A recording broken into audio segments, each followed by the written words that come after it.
I need that guaranteed win because my baby needs diapers. Jackie Kawamoto used to me when describing Chris Hayworth's drive was sexy. Catherine does not love playing with Ben.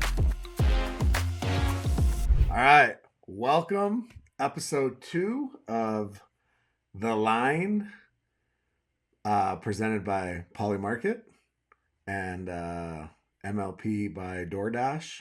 I wonder if DoorDash can deliver all the winnings that we would have got from Polymarket had people listen to us. Yeah. The fives, Because 56% to win Austin, free money. Now they did get a little help with some roster issues of the other top teams with players not attending the Austin event, but free money's free money, and I think we made a right choice there. yeah, absolutely. So I'm your host Jimmy Miller with Adam Stone. We're your hosts, I guess I should say. We're pumped up. We got St. Pete coming up, Stony. We got a little bit Austin recap. We got some trades, some prop bets. We got a lot of prediction market talk coming up, and so yeah, buckle in.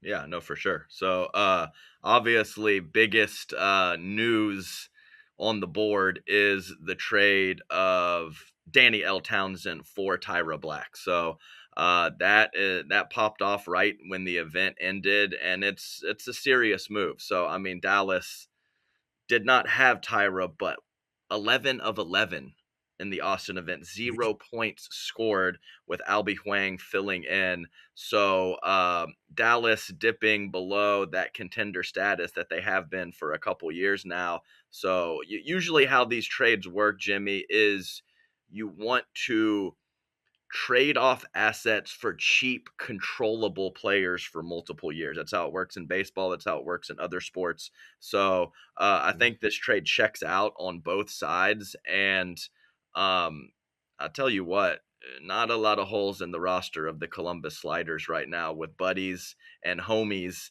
Paris, Todd, and Tyra back linking up with CJ Klinger and Andre Deescu. That is a quality squad.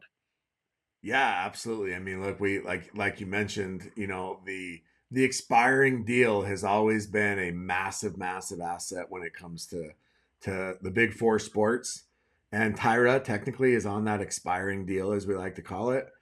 And yeah, so I think the Flash, I don't want to use the word they're mailing it in, but I think that they are resetting that roster. You They're only have mailing it Tyra. in, Jimmy. They're They're mailing. mailing it in. They are I'll use mailing it. that. I'll use that. Yeah, they're mailing it. Look, they only have 3 more events with Tyra. I don't think you can. I'm sure they can mathematically make the playoffs because they could win an event, but the numbers are around 43 points is what kind of the prediction models say for making the playoffs, and they currently have 10.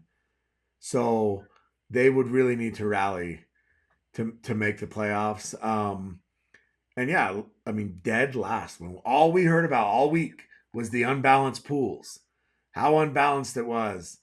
And Group A, besides they not only did they go 2-2 on Sunday, but it became a little bit more of a competitive pool than people thought. Yeah, So absolutely right. yeah, so let's talk Columbus for a minute. Tyra and Paris, close friends, obviously. They've played together. They've played well together. You have Deescu, you have CJ. I mean, where do you put that team? Give me a percentage, a number on where you put that team now, like odds wise to win it. I mean, Well, what I see is I see two teams that are extremely well rounded in the St. Louis Shock and the Columbus Sliders. Now, I would say of those 8 players, I would put the only slight hole, and it's not really even a hole, would be the Kate Fahey and doubles part of that equation. mhm. And then you have the two heavy hitters and Ben Johns and Annalie Waters for the LA Mad Drops and the New Jersey Five. So you have balanced, and then you have possibly now there's no weak links on any of those 4 teams. Let's be clear about that. But you have Ben and Annalie. So the trickle down effect is, do the Mad Drops and the Fives stand pat, or did they look for one of those expiring contracts for another player on another team to possibly give a prospect with upside or a significant amount of cash to use for 2027 when there's a ridiculous amount of talent to be had. So yeah, I agree. I think that they were happy. They were going to stand pat. They felt good. After this move by Columbus, I think we see LA answer and counter. I wouldn't even be surprised if we see Brooklyn answer and counter here as well, because Riley obviously dealing with that bruised heel. Right? He's not 100%. If you look at Polymarket, right now, I believe it's the Shock. They have the Shock at 30% to win it all. I believe the Fives are close to that. LA's around 25%. Brooklyn's around 19%. And then it's like this massive drop off, and Yep. nobody's higher than 3%. And I think that's probably dead on. Yeah. I think the Shock are probably slight favorites. The Fives men have been a little bit of a problem. But what I would do, Stoney, let me give you my Come on. take. Come on. If I'm Brooklyn, first of all, I'm calling the Flash and I'm trying to go get J Dub. I'm gonna go get J Dub. I'm gonna go pair him with Jackie. I'm gonna have Rachel, Christian. Christian can move right back to the right where he belongs. J Dub and Christian is a top team. Jackie and J Dub would be a menace. And that makes me a contender right away. The second thing I'm doing, if I am the LA Mad Drops, I think I'm trading Max for Fed. Yeah. I I'm mean, gonna go. I think, yeah, for the Mad Drops, even though ridiculous winning percentage for the ladies last year, it's been less so this year, but I don't think that's the side of the ball that you make the move. So I know they acquired Max in the offseason before the season started, but I think that is the spot to upgrade. And Yeah, it's not just a need, but there's available upgrades to be had. And I think that is a logical pathway to happen. So I would say for me, if nothing happens, I have St. Louis, I have Columbus, I then have the Fives, then I have LA, and then I have Brooklyn after that point. Now, yeah. if there is an upgrade for either New Jersey Fives fella, I know that No Way Cliff, I believe, still has an extra year where Howes has nothing, Yes. and or there is an upgrade to LA, then that makes it much more cloudy for me. And I think that you have to put them, having Ben Johnson and Anna Lee Waters, up above both or at least one of that St. Louis Columbus top two that I just mentioned. Now, will Mark Moulton, the owner of the Flash, make a deal with Ryan Harwood Ooh. after the stealing? We'll say we won't call it stealing, but the outbidding for Georgia Johnson. Yeah, no, Will that's he a make great that question. deal? Yeah, and Harwood, I think that Harwood has a style where some people love him, and I think that some people don't particularly want to deal with him or He give is, him an asset to where he could win it all. And I don't know yeah, Mark really well, but I think he might fit into that latter category where it will hurt his heart to give the New Jersey Fives an asset. So that plays in when you're talking about the ownerships and the GMs. It's not just yeah. always dollars and cents. There's some emotions that go into it too.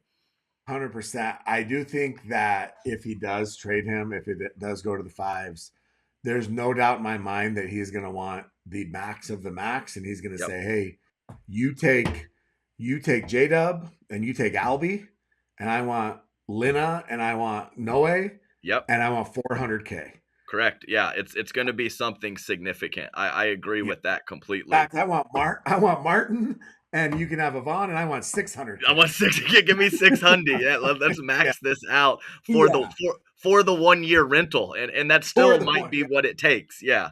Yeah, absolutely, absolutely. I mean, look, they're willing to spend in that if they want it and they want to pair J Dub and Georgia. Now, if that does happen, do you have them bumping up above the Shock? Um, I think that I would. I think that I J would. Dub So will I think that Georgia. yes, I think that is. Yeah, I think that I so if LA gets one of those guys, I think that I read something where the most logical, and I agree with this, would be Dylan Frazier or Federico Staksrud Yeah. to pair with Ben. I think that if that happens, then I'm not sure that I would put them ahead of St. Louis for LA. But if the fives got JW Johnson, I think that that would put it ahead for me. Yeah, I agree. That makes sense. Uh, is there any chance that we see LA go after J Dub and put him on the right next to Ben? I mean, I would say Would no. Julie allow that? I would say no. I mean, I just even when Annalie Waters and Ben switch sides in a PPA, like it Yeah, looks to me like Ben can be just fine over there. I feel like when I see a switch on a poach and J Dub gets on the right side, he has absolutely no idea what he's gonna yeah. do. I And actually agree. not that his skill set wouldn't be fine on the right, but without time to practice that and ramp up and get some reps, I just would be shocked if that happened. Yeah, yeah, I agree. And right now, if you look at the prediction markets, if you look at Polymarket right now, I believe Tyra was leading the way. To get traded. Obviously, that's already happened. I think it's like 99%. So I think it just hasn't caught up yet. Obviously, if you can make yourself a penny. But on the flip side, Fed is actually up there. I believe Okay. Fed is hovering around 52 to 54%. Is it time for, possible reset in Orlando? They're good, but is Orlando good enough to win it? No. Or is this where, yeah? So do you start acquiring some cash, you start acquiring some assets, Yeah. and you rebuild? I think that one makes sense to me. I mean, I mean, Orlando's a solid team, and if you get tippity top, Schneeman and Rain, they do have higher upsides. Now, I agree. so if they are playing their absolute best, then there is a chance for Orlando, but everything has to go right for them to have a chance to win a title, and they have to do that over multiple matches. So I don't see that happening for them. So I mean, will Orlando want to deal? I know that they like their team. They like to have a quality squad. Would they go into full rebuild mode? Or Yeah. we know that Miami with Dylan Frazier is Johnny wants that cash money, and Yeah. he's gonna be shopping everybody and looking for Dylan to skedaddle out of town and put him on a contender. So I do think that Fed is above Dylan on my power rankings for right side fella, but it's not like Dylan doesn't have a ton of experience, doesn't have PPA titles, and doesn't have a quality game on the right side. So yeah, we shall see on that regard. Yeah. I mean, I think Dylan would still be an upgrade for sure. To Max for sure. Like Max. I mean Max. The bottom line is Max has a sexy skill set. He really does. But I still have not seen a consistent rising of the floor to where he won't get exploited from time to time. So, Yeah. he might hit that ceiling sometime in the near future. Maybe it'll be down the road, or maybe he never gets there and goes into a plateau mode. It's so hard to predict these things, but that's how I see it. And you know what else this does? If you add Dylan, Dylan has played with Jade. It gives you more versatility in your mix. If you wanted to go Catherine and Ben, you could. If you wanted to go, obviously Catherine or Jade and Ben have played well, but it does allow some versatility in your mix. Where right now with two lefties, Right. Yeah. you're kind of And I know that Catherine does not love playing with Ben. I mean, she's a professional, she's a yeah, veteran. I'm sure she could yeah, suck it up and get through that. But yeah. there are some taxing things about playing with Ben, especially like mentally and emotionally. And I know that Catherine would rather play not with Ben. Yeah, yeah.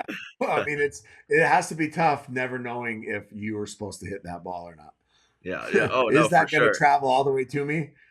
Yeah, Yeah, and then for and sure. then instead of discussing whose ball it was, Ben just walks back to his return position and gets locked in. Yeah, yeah, absolutely.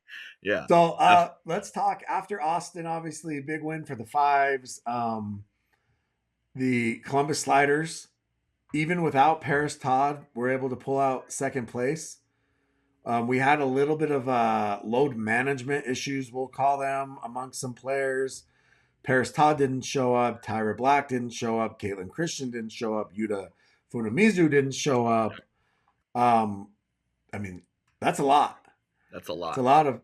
lot of key players that were missing, and I think that led to some of these trades. So after Austin, Adam, let's talk about whose stock is up and whose stock is down Well, right I, now in I your will opinion. go. I will go selfishly with the SoCal Hard Eights ladies. I think that we did not play our best in St. Louis, specifically on Friday against the Las Vegas Night Owls and the Utah Black Diamonds. And Megan Dezant and specifically Kaylin Campbell on the left side really did some damage this past week. So Kaylin, she's coming into her own. Her decision making, she's always had the power, but her decision making and the cleanliness of her soft stuff is skyrocketing, and they are finding some synergy together. Should have, I believe, outplayed the Columbus Sliders, but some clutch play by Judith Castillo and Danni-Elle Townsend at the end of that match was their only loss on the week. So I am very excited about what they were able to accomplish and how they looked together physically on court and the connectivity in between points between the two. So obviously we were on the wrong side of that women's matchup, and I mean, I talked to you about this at the event. Kaylin Campbell was phenomenal. Megan, obviously, I know Megan well. Like I've played with Megan. I think maybe one of the very first times she ever played pickleball. We played together. I've known her for years. Megan's always been solid, and this is not underselling her at all. I almost have that expectation for Megan to play that well, and she was great too. But Kaylin, that her backhand dinks, I'm not sure she missed. Right. And and, I'm not and sure the she thing missed. is, yeah, and the thing is, Jimmy, is your ladies, they're kind of bullies. Kiora Kunimoto and Sarah Dennehy in a good way. I Yeah. like them. And I was very happy that Kaylin and Megan were kind of able to punch them in the mouth early. And what that backhand roll for Kaylin did was neutralize how great Sarah is in the middle because she had to cover her backside with how sharp those dinks were. So, Yeah. this is a matchup thing and this is how it goes. But I was very happy with that play and their ability to execute the game plan. And really, the main thing for Kaylin is just full committal to her decisions. She has been unsure at times whether to hug the line, back off of it, or how much court to take in the middle. And that full committal of what she's trying to do was the difference maker. Yeah, absolutely. I thought she was great. The second stock riser, I'm gonna say Eric Onsens and Lane Sleeth in Oh yeah, mixed. I mean, that team, they are the perfect complement for each other. yeah, Lane is just a ball maker. I mean, she's a defensive powerhouse. She makes every single ball. She's not, is she going to kill you with her offense? No, but she is going to keep you honest. She's right, not scared to go behind the guy. She's going to go down the line when she needs to. She's a freak athlete, which there's only a couple, players out there where I would say that they could rival Annalie Waters in athleticism. Now, right, Annalie's still head and shoulders above everybody, but sure. I think Lane Sleeth and Tyra Black are two of those just insane athletes. And yeah, she was incredible next to Eric this weekend. And then Eric played like a top five guy. He Yeah, he played did. like one of the best left side guys in the world. Yeah, no, I mean, and it's so hard to get to the top and stay at the top. And Eric is obviously a phenomenal player, but he popped off with a couple results a few months ago, and then he just slightly leveled out. And I saw the pop off Eric this weekend. He was taking a ridiculous amount of court. He was maximizing all pressure, and you're exactly right about Lane Sleeth too. Her ability to be pushed off of the line, reset, get back in, not miss a ball, and also give Onsen full room to roam to use his length and his offensive prowess.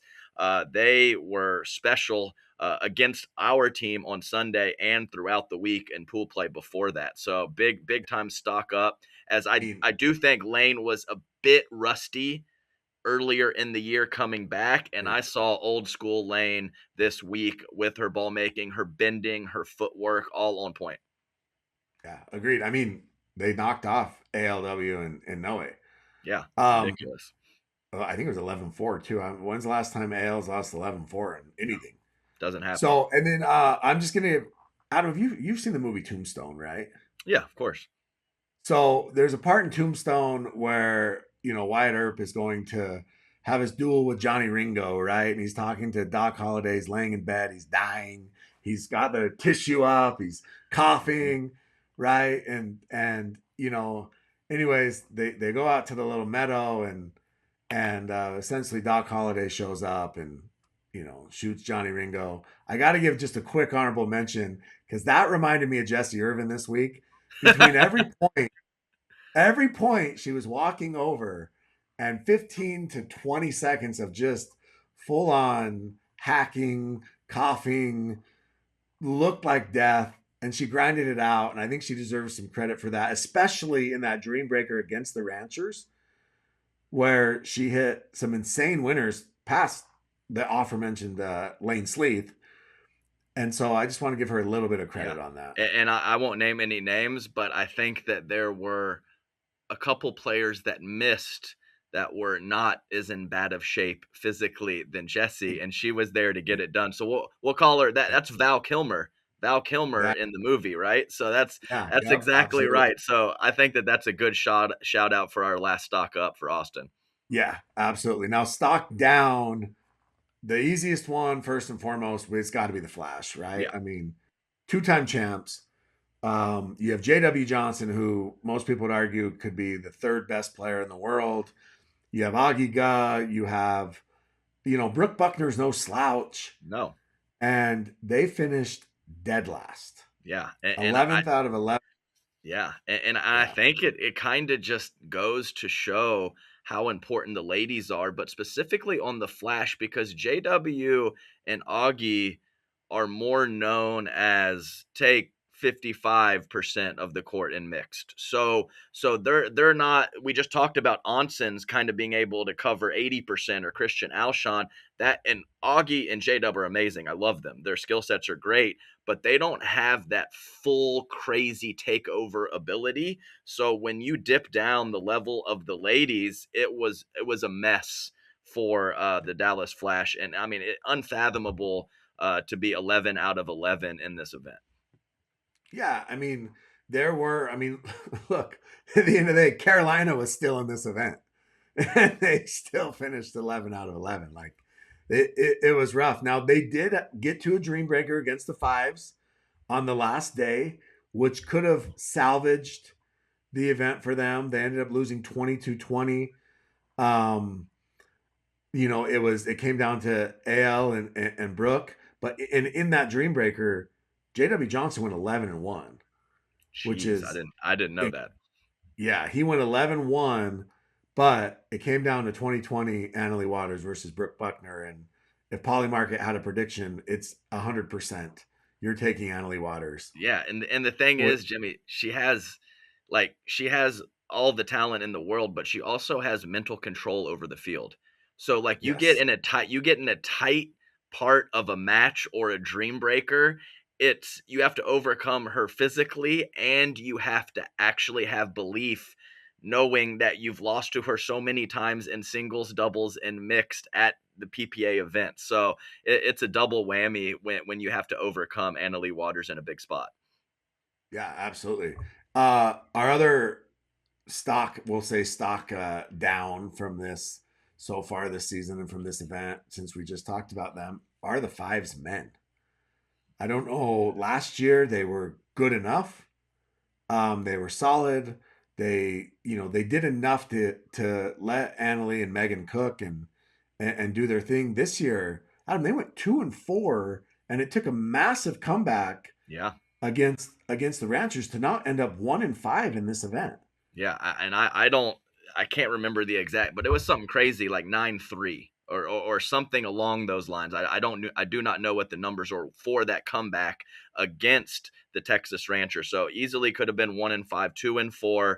And, of course, they get that incredible boost playing mixed doubles with Georgia and Anna Lee being able to handle their side as well as anybody. But I mean, you get first and we're throwing a stock down. That kind of hurts the heart a little bit for the New Jersey Fives men. But I think that's when you are championship or bust. These are the things that we have to talk about and have to discuss, even though they were able to get that 25 points in Austin. So yeah, I just think a move's coming, and we'll see. We got what is it, the 30th, I believe, is so we got 2 weeks. 2 weeks until the trade deadline's up, and I believe we have some shit's third. going down. That's for sure. Absolutely, I believe the men are something like 18 and like Noe and Will's record. I mean, you gotta remember Noe's playing with Annalie, and he still has like 13 losses on the year. Yeah, right. I mean, it's incredible. Annalie has two, by the way, so it's not her. All right, so we'll move on a little bit here. Give us, so we have St. Pete coming up. All I've heard for months and months and months is how this is the best facility, indoor facility in the entire country. I've not been there. Have you been there by No, chance?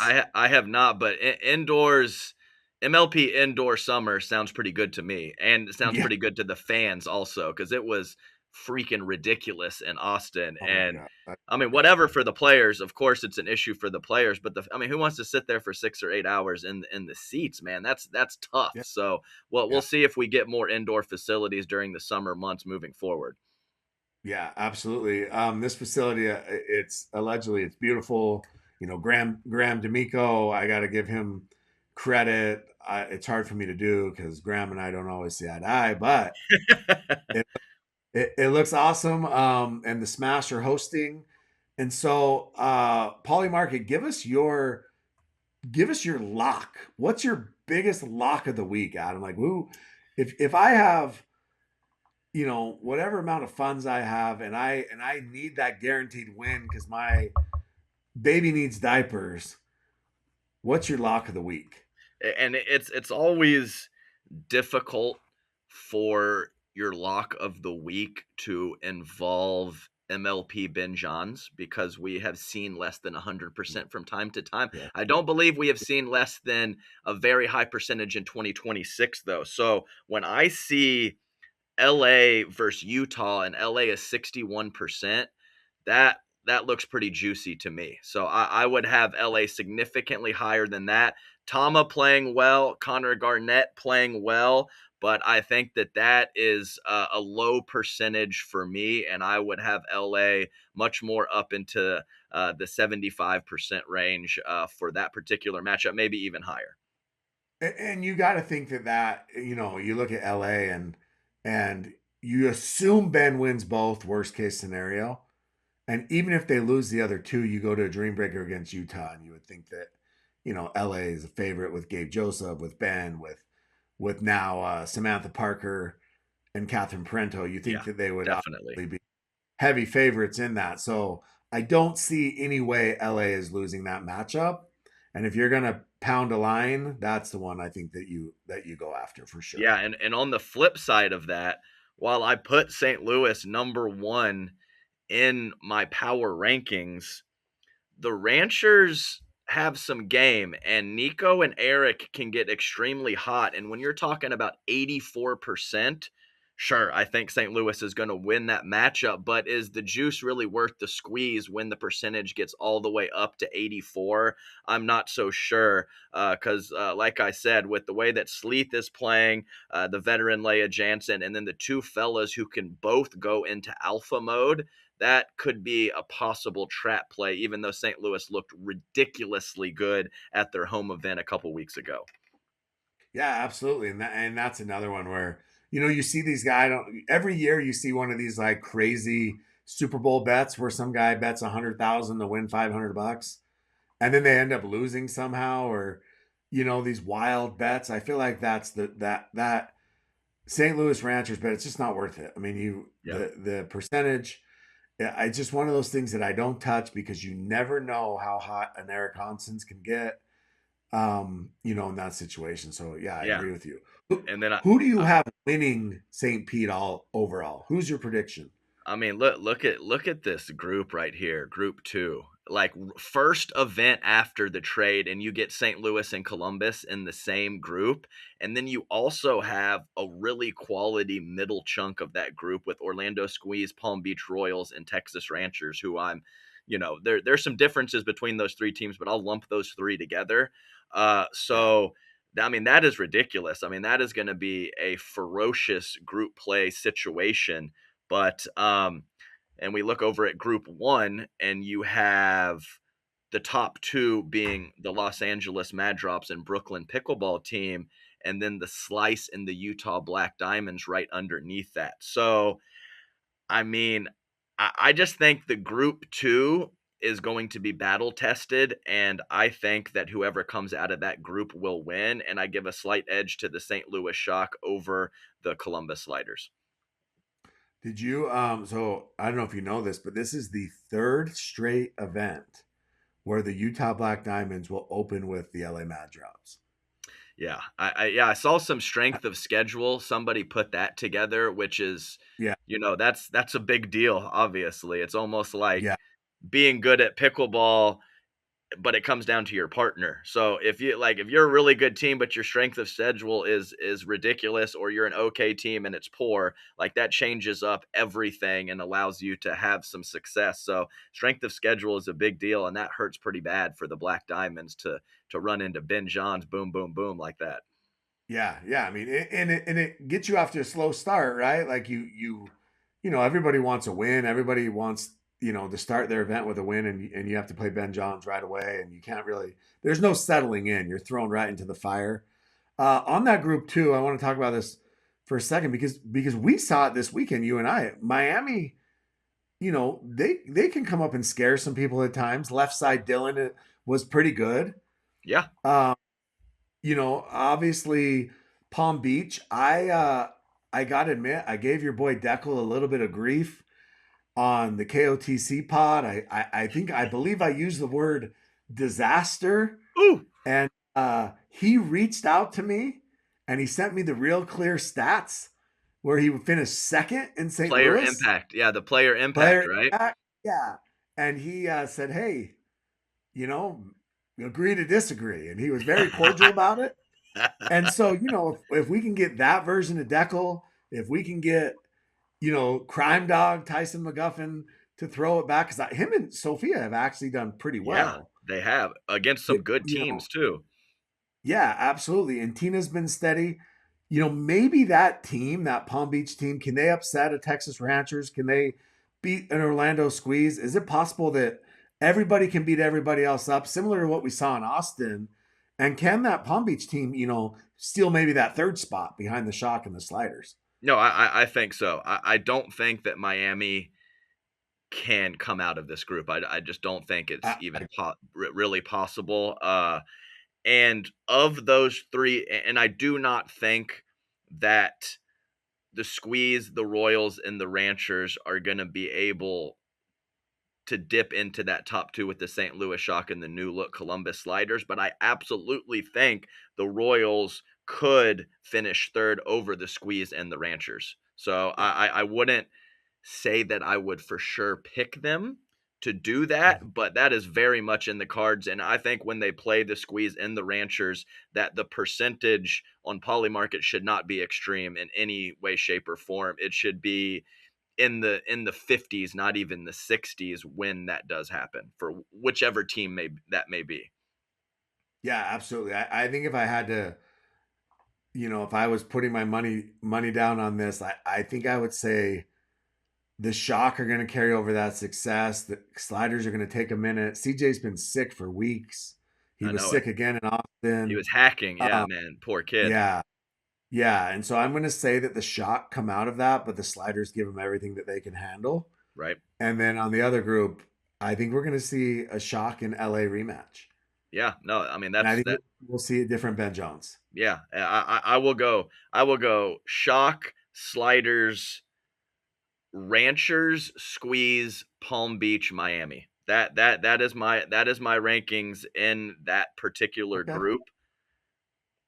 I actually agree with you on that. On group one, I think I'm going to go LA, Brooklyn, and then I'm going to go Chicago, Utah, Florida. No, I'll give a little love to the Black Diamonds, and I'll have them Okay. above the slice. I'll have them Oh, above the yeah, slice. yeah. I just don't think there's any possible way not to put the Mad Drops in Brooklyn at 1-2 though. But I will flip flop, and I'll give the Diamonds the third spot with Elise Etta, Connor Garnett, and Thomas And Shimabukuro.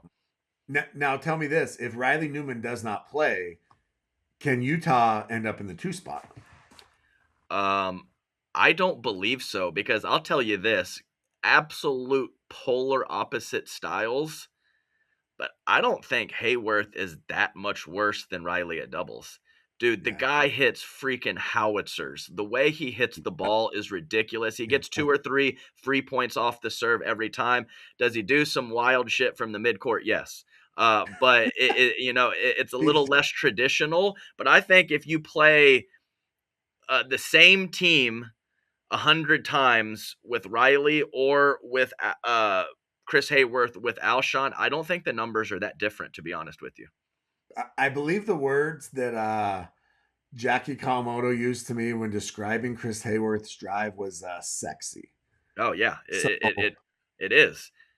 Like, yeah, yeah, in St. Louis indoors, I was ground level right there when we were playing them, and I just had to stay like straight faced for my team because I wanted to just be like, damn, like I mean, it's ridiculous the way he was hitting the ball, and there was like a couple where our squad wanted to let it go, but literally couldn't because they couldn't get out of the way. They just had to hit the ball because it's right at the body going, however fast a pickleball can travel, 70, 80 miles per hour, whatever, something like that. Absolutely ridiculous from Hayworth. yeah. I mean, the guy is just phenomenal. I mean, he just phenomenal, effortless power. And honestly, that last day, the Sunday, it feels like he kind of figured it out. And he was very good in mix that last day. He was coming over, Yeah, he was playing big. He's 6'4", 6'5", right? Like he's a big dude, and yeah, just hit, like you said, he just hits the crap out of the ball. And anybody like that can get hot for 11 yeah. points in one game till And, that, and right? one more thing to touch on with the Brooklyn pickleball team is it's maybe not on the level of Ben of years past, but every now and then Christian gets a little low on the energy and the intensity. He's been more even keel in general, even in PPAs, but I do see some extra focus and lock in from him on PPA events, not MLP in the team format. So Yeah. for the Brooklyn pickleball team's sake, that man needs to be dialed for them to have a chance to beat one of those top 4 teams. I agree. And here's a huge, what I don't think people have mentioned, and we can wrap it up after this, is Brooklyn has had a very, very favorable schedule in terms of the spacing. They played one event in St. Louis. That was their first event. And this is only their second event of the year. Yep. So they should be well rested. They should be feeling good. There's teams that have played 3 events back to back to back. There's other teams that, their fourth event is going to be in New York next week. And this team should be well rested. They've played basically once since the end of, PPA, right? Since the end Yeah. of final, what Yeah. PPA final. And I think they should be feeling good and healthy. And, I think that that's gonna bode well for them. Yeah. No, absolutely. Cannot disagree with that statement. And I No just load management there. no, can't happen. So, yeah, no, good episode number 2, Jimmy. Excited for St. Pete and then New York after that. We're gonna keep ripping these episodes before events Yeah, and giving some good picks and kind of the comings and goings of the MLP summer. So, fired up for the rest of it. yeah, absolutely. We look, if your baby needs milk, Adam Stone said it first, right? LA Mad Drops versus Utah Black Diamonds. That's the one. Yeah, that's it. So, all right, Adam. We'll you guys play New York, right? Yeah, we play New York, so we'll rip another one of these on Tuesday, and Yeah, hopefully we have some good fortune in Randall's Island. yeah, absolutely. All right, sounds good, buddy. Peace.